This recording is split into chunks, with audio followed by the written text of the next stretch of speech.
ఈ వాక్యాన్ని వీక్షిస్తున్న సహోదరి సహోదరులందరికీ క్రీస్తు పేరట వందనములు. ఈరోజు వాక్యం ద్వారా దేవుడు మనతో చెబుతున్న మాట, కీడు చేయుట మాని మేలు చేయము, అప్పుడు నీవు నిత్యము నిలుచుదువు. కీర్తనల గ్రంథము 37:27.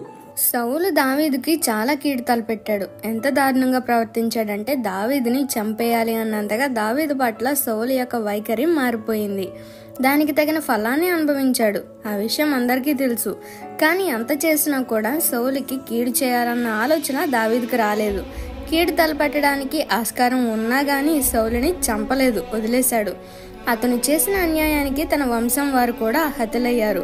కానీ దావీదు చేసిన పనికి దేవుడు అతన్ని నిలబెట్టుకున్నాడు. మనకు కూడా మన శత్రుమిత్రులకు కీడు తలపెట్టడానికి చాలా అవకాశాలు వస్తూ ఉంటాయి. సగం మనల్ని నాశనం చేయాలని సాతానుగాడే అలాంటి ఆలోచనలు, అవకాశాలను కల్పిస్తూ ఉంటాడు. కానీ ఆ కీడును విడిచి మేలుని చేయడం కేవలం క్రీస్తు ప్రేమతోనే సాధ్యపడుతుంది. ఈ లోకంలో మనుషుల ఎదుట నిలవాలన్నా, ప్రియమైన బిడ్డగా దేవుని ఎదుట నిలవాలన్నా క్రీస్తు ప్రేమను కలిగి జీవించడం తెలుసుకోవాలి.